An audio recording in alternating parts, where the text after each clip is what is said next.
ਚੰਡੀਗੜ੍ਹ ਦੀ ਇੱਕ ਲੜਕੀ 17 ਸਾਲ ਦੀ ਉਮਰ ਵਿੱਚ ਆਪਣੀ ਜੀਵਨ ਲੀਲਾ ਖਤਮ ਕਰ ਦਿੰਦੀ ਹੈ। ਮਾਮਲਾ ਲਵ ਜਿਹਾਦ ਦਾ ਦੱਸਿਆ ਜਾ ਰਿਹਾ ਹੈ।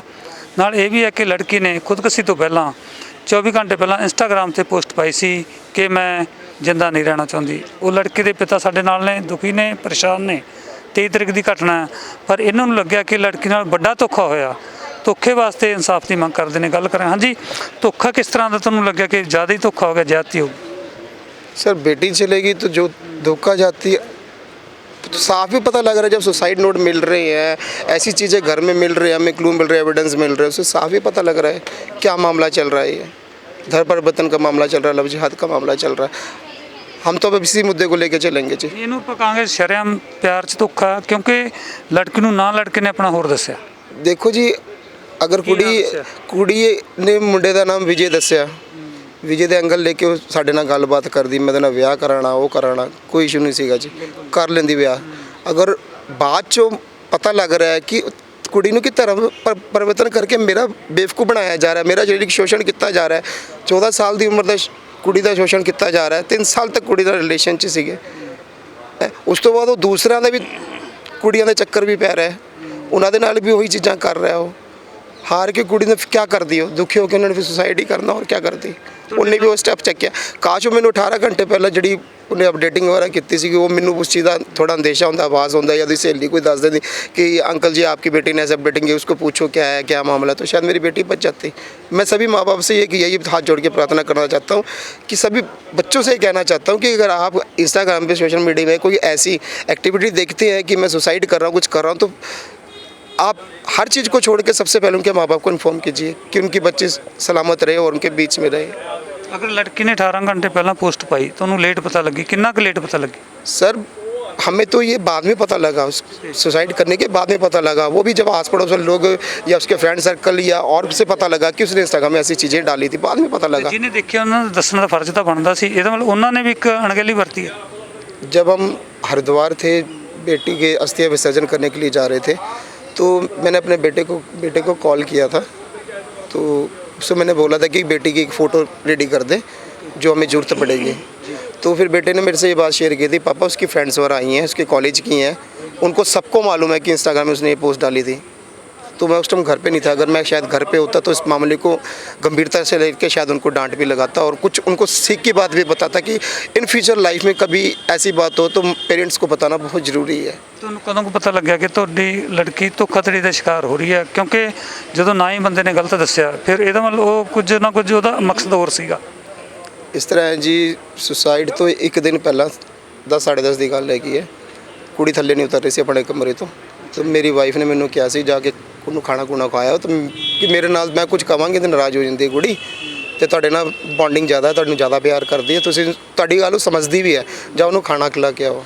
ਮੈਂ ਗਿਆ ਸੀਗਾ ਉੱਪਰ, ਮੈਂ ਇਸ ਲਿਖਤ 'ਚ ਵੀ ਦਿੱਤਾ ਹੋਇਆ ਹੈ ਕਿ ਇੱਕ ਦਿਨ ਪਹਿਲਾਂ ਮੈਨੂੰ ਰਾਤੀ ਮਿਲਿਆ ਸੀਗਾ 10:30 ਵਜੇ ਕਰੀਬ। 10:30 ਵਜੇ ਖਾਣਾ ਖੂਣਾ ਖਿਲਾ ਕੇ ਇਹਨੂੰ ਆਇਆ, ਤਾਂ ਉਸ ਟਾਈਮ ਉਹਨੇ ਇੱਕ ਸਾਰੀ ਗੱਲਾਂ ਮੈਨੂੰ ਮੇਰੇ ਨਾਲ ਸ਼ੇਅਰ ਕੀਤੀ ਸੀਗੀ।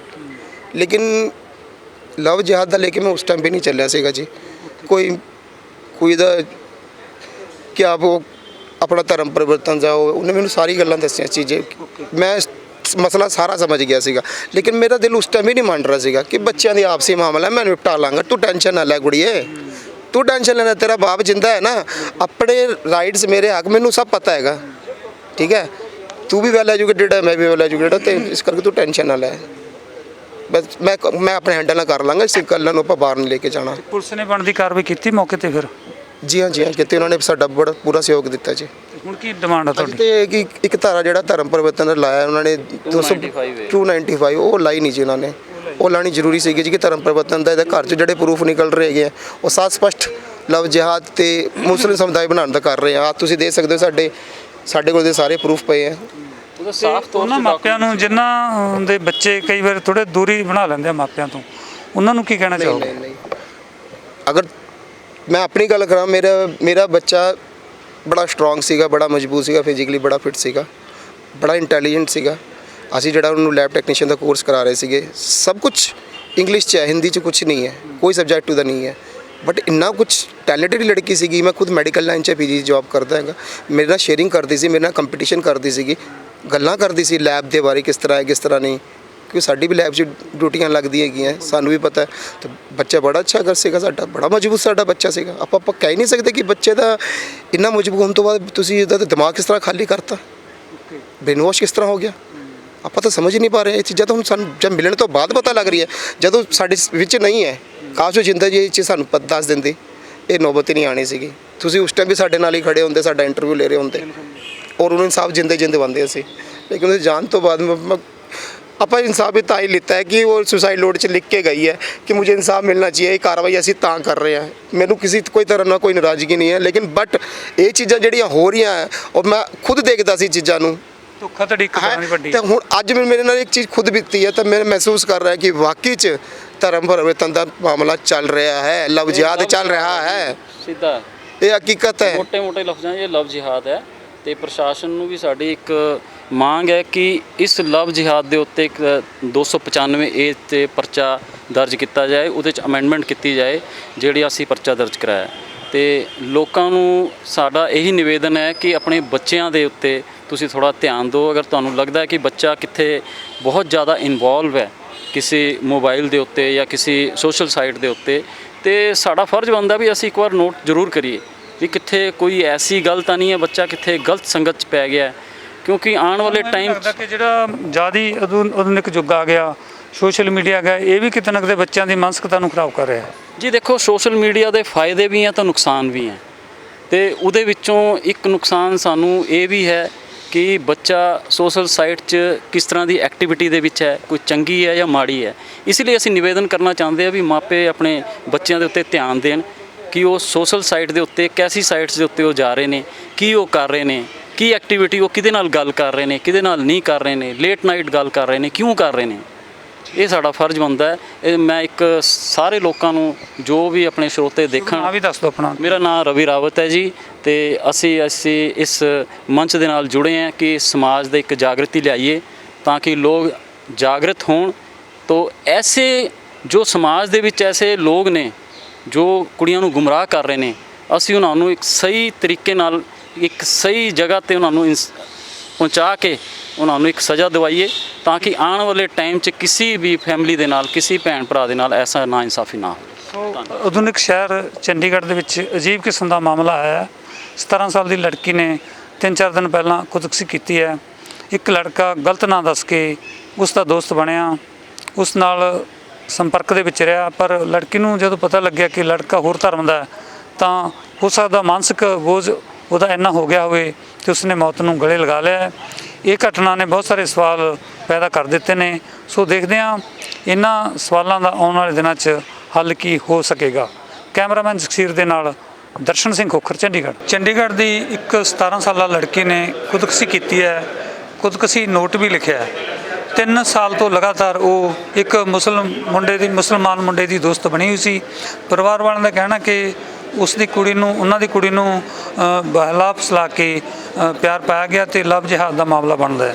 ਪੁਲਿਸ ਨੇ ਉਸ ਨੌਜਵਾਨ ਨੂੰ ਗ੍ਰਿਫਤਾਰ ਕਰ ਲਿਆ। ਕਈ ਧਾਰਾਵਾਂ ਲਗਾ ਵੀ ਦਿੱਤੀਆਂ ਨੇ, ਪਰ ਪਰਿਵਾਰ ਵਾਲਿਆਂ ਦਾ ਤੇ ਕੁਝ ਸਮਾਜ ਸੇਵੀਆਂ ਦਾ ਇਤਰਾਜ਼ ਹੈ ਕਿ ਬਣਦੀਆਂ ਧਾਰਾਵਾਂ ਨਹੀਂ ਲਗਾਈਆਂ ਗਈਆਂ, ਕਿਉਂਕਿ ਪਰਿਵਾਰ ਵਾਲੇ ਤੇ ਕੁਝ ਸਮਾਜ ਸੇਵੀ ਇਸ ਮਾਮਲੇ ਨੂੰ ਲਵ ਜਿਹਾਦ ਦਾ ਮਾਮਲਾ ਮੰਨ ਕੇ ਚੱਲਦੇ ਨੇ। ਮੇਰੇ ਨਾਲ ਕੁਝ ਸਮਾਜ ਸੇਵੀ ਨੇ ਗੱਲ ਕਰਾਂਗੇ। ਮੈਮ, ਕੀ ਨਾਮ ਤੁਹਾਡਾ ਤੇ मेरा नाम प्रीति सिंह है। मैं कौन सी आपकी? समाज जागरण मंच चंडीगढ़ से मैं जुड़ी हुई हूँ। वैसे मैं एडवोकेट हूँ, हाई कोर्ट में प्रैक्टिस करती हूँ। ये मामला क्या है? लव जिहाद का आप मान के चल रहे हैं, क्या मामला है? क्यों सुसाइड किया लड़के ने? ये पूरी तरह से लव जिहाद का मामला है जी। लड़की 3 साल पहले से प्रताड़ित थी। 3 साल पहले वो उस लड़के से मिली थी जिसका असली नाम अनस सुलेमानी है, जबकि जब उस लड़की से मिला तो उसने अपना नाम विजय बताया। विजय बन के वो उससे मिला, उसको बहलाया फुसलाया, शारीरिक मानसिक रूप से यौन शोषण किया उसका, और बाद में उसको ऊपर धर्म परिवर्तन के उसने उसका दबाव बनाया। उसके घर से चीज़ें मंगवानी शुरू की, सोने की बालियाँ वो लेके गई है, आईपैड की डिमांड की, और भी बहुत सी चीज़ें मंगवाई। बाद में मारपीट भी बहुत हुई, और उसके बाद जो है वो लड़की इतनी परेशान हो चुकी थी। जब बात करती थी तो वो कहता था कि तू मर जा, मुझे कोई फ़र्क नहीं पड़ता। रोज़ बात ही कहता था, तू मर जा, तू मर जा। तो इतनी डिप्रेशन में वो लड़की चली गई थी कि इतने सारे दबावों को शायद वो झेल नहीं पाई और उसने ये कदम उठाया। लड़की को पता नहीं था कि ये मुस्लिम लड़का है? बाद में फिर पता कब लगा? ये तो जब उनका रिलेशनशिप आगे बढ़ा है उसके बाद डिस्क्लोज हुआ है। बाकी ये तो बातें जब ट्रायल होगा तो होंगी। अभी प्राइमा फेसे बात ये है कि अगर आप सचमुच प्यार ही करते हो तो आपको नाम और धर्म छुपाने की आवश्यकता नहीं है। यदि आप नाम और धर्म छुपा के किसी को मिलते हो, बरगलाते हो, फिर उसका शोषण करते हो, रिलेशनशिप बनाते हो और उसके बाद उसके ऊपर धर्म परिवर्तन का दबाव बनाते हो, तो ये जो एंगल है ये पूरा का पूरा लव जिहाद का है, धार्मिक धर्मांतरण का है। ਪਰਿਵਾਰ ਵਾਲਿਆਂ ਨੂੰ ਕਦੋਂ ਪਤਾ ਲੱਗਿਆ ਕਿ ਉਹਨਾਂ ਦੀ ਲੜਕੀ ਕਿਸੇ ਲੜਕੇ ਦੇ ਸੰਪਰਕ ਦੇ ਵਿੱਚ ਹੈ ਕਿ ਉਹ ਪਹਿਲਾਂ ਉਹਨਾਂ ਨੂੰ ਪਤਾ ਸੀ ਆਉਣਾ ਜਾਣਾ ਸੀਗਾ? नहीं, परिवार को पीछे शायद पिछले महीने पता चला है, तो वो भी शॉक थे क्योंकि लड़की ने पहले जब बताया था तो यही बताया था कि उसकी विजय नाम का फ्रेंड है जस्ट एक। उसने ज़्यादा सा उस वक्त नहीं बताया था क्योंकि उसे खुद भी नहीं पता था कि उसका असली नाम क्या है। ਜਦੋਂ ਕੋਈ ਲੜਾਈ ਝਗੜਾ ਵੀ ਹੋਇਆ, ਚੋਟ ਵੀ ਲੱਗੀ ਲੜਕੇ ਦੇ, ਉਦੋਂ ਫਿਰ ਘਰ ਵਾਲਿਆਂ ਨੇ ਕੀ ਸੋਚਿਆ ਕਿ ਕੀ ਹੋ ਸਕਦਾ? वो सब बातें अभी उन्होंने, उनके पिता ने सारी समक्ष में रखी हैं और उन्होंने उसमें भी लिखी हैं। बाकी सब ये बातें जो हैं ये तो होंगी जी ट्रायल में। आज जो मुद्दा है वो ये है कि ये समस्या लव जिहाद की है और ये समस्या हमको समझनी होगी, तभी हम इसका इलाज ढूंढ सकते हैं। ਲੜਕੀ ਚੰਡੀਗੜ੍ਹ ਦੀ, ਲੜਕਾ ਕਿੱਥੋਂ ਦਾ ਰਹਿਣ ਵਾਲਾ, ਉਹਦੇ ਪਰਿਵਾਰ ਦਾ, ਉਹਦਾ ਪਿਛੋਕੜ ਦਾ ਪਤਾ ਲੱਗਿਆ? वो लड़का किसी सलून में काम करता है और कहाँ का है ये मुझे अभी पूरी सही तरीके से जानकारी नहीं। ਤੇ ਧਾਰਾਂ ਕਿਹੜੀ ਕਿਹੜੀ ਲੱਗੀ ਉਹਦੇ ਤੇ ਫਿਲਹਾਲ? धाराएं तो जो लगी हैं FIR में वो 306 लगी है। ਕਿੰਨੀ ਸਜ਼ਾ ਇਹਦੇ ਵਿੱਚ ਇਹ ਵੀ ਦੱਸ? सजा तो ट्रायल के बाद होएगी जी। ਨਹੀਂ, ਜਿਹੜੀ ਧਾਰਾ ਵੀ ਫਲਾਣੀ ਧਾਰਾ 'ਚ ਹਾਂਜੀ ਵੀ ਕਿੰਨੀ ਕਿੰਨੀ ਸਜ਼ਾ ਦੀ ਸੰਭਾਵਨਾ ਹੈ? तो आगे तो जो भी होगी, बात ये है कि हम ये चाह रहे हैं कि धार्मिक एंगल को नज़रअंदाज ना किया जाए। 376, 306, 34, पोक्सो 4-6 लगी हैं धाराएं। तो बाकी हमारा आज का जो कहने का मुद्दा ये है कि ये समस्या भयंकर रूप से चंडीगढ़ में फैल चुकी है। अब सभी घर वालों को, अपने परिवार वालों को, अपने बच्चों को घर में ये चीज़ बताने की आवश्यकता है कि ये समस्या है। हमारा जागरण मंच का कार्य ये है कि हम समाज को जागृत करें कि हम ये समझ लें कि ये समस्या है। जब हम ये मान लेंगे कि ये समस्या है तभी हम उसके प्रति जागरूक होंगे और तभी हम इसका कुछ समाधान ढूंढ पाएंगे। अब ਕੋਈ ਇਸ ਤਰ੍ਹਾਂ ਦਾ ਮਾਮਲਾ ਸਾਹਮਣੇ ਆਇਆ? अब चंडीगढ़ के आसपास बहुत अनेकों मामले ऐसे हो रहे हैं। धनास का हुआ है, एक और कई जगह के हुए हैं जो मामले आते रहते हैं, लेकिन वो हाईलाइट नहीं हो पाते हैं, दब जाते हैं, इसलिए कि ना तो लोग ये मानने को तैयार हैं कि इस तरह की समस्या सिटी ब्यूटीफुल में हो सकती है। ਲਵ ਜਿਹਾਦ ਦੇ ਵਿੱਚ ਕਿਹੜੀ ਕਿਹੜੀ ਧਾਰਾ ਹੋਰ ਐਡ ਤੁਸੀਂ ਕਰਾਉਣ ਦੀ लव ਮੰਗ जिहाद ਕਰਦੇ ਹੋ? पे सबसे पहले सख्त कानून बनाने की आवश्यकता है। अभी जो कानून है वो केवल धर्मांतरण का है। लव जिहाद के ऊपर हमारी ये डिमांड है कि जब हम ये मानेंगे कि ये बहुत बड़ा समस्या समाज के लिए सामने खड़ी है, भीषण रूप धारण करे, तभी उसके ऊपर कानून बनाएंगे। हम यही अवेयरनेस कर रहे हैं कि सरकार से हमारी ये मांग है कि चंडीगढ़ के अंदर, जैसे उत्तर प्रदेश में लव जिहाद के ऊपर कानून बना है, चंडीगढ़ में भी सेंट्रल गवर्नमेंट बनाए, पंजाब गवर्नमेंट बनाए। पंजाब का बहुत बड़ा असर पड़ता है यहाँ पे। पंजाब में गवर्नमेंट बिल्कुल इस तरफ ध्यान नहीं दे रही है। सारी सरकारों को अपने दल नीति से ऊपर उठ के इस समस्या को समझ के इसके ऊपर कानून बनाई जाए, उसमें सख्त धाराएं, सख्त पनिशमेंट हो और उसको सख्ती से लागू किया जाए। 295 ए ਦੀ ਤੁਸੀਂ ਮੰਗ ਕਰਦੇ ਹੋ, ਉਹਦੇ ਨਾਲ ਫਿਰ ਕਿੰਨੀ ਕੁ ਸਜ਼ਾ ਦੀ ਵਿਵਸਥਾ? वो तो 3 साल की सजा है। वो केवल हम इसलिए कह रहे हैं कि धार्मिक एंगल को भी लिया जाए, धार्मिक एंगल को बिल्कुल नज़रअंदाज ना किया जाए, हमारी मांग ये है। एक चर्चा ये भी है कि पाकिस्तान से कोई लड़की आती है, वो दूसरी सीमा बात बनने है। नहीं, वो ऐसा है ना, सभी को सोचना चाहिए ना कि क्योंकि समाज 'ਚ बिगाड़ पैदा हो जाता है। जैसे ਰਾਜਸਥਾਨ 'ਚ ਵੀ ਇੱਕ ਲੜਕੀ ਗਈ, 2 ਬੱਚੇ ਆ, ਬੱਚਿਆਂ ਦਾ ਭਵਿੱਖ ਤਾਂ ਖਰਾਬ ਹੋ ਜਾਂਦਾ ਹੈ।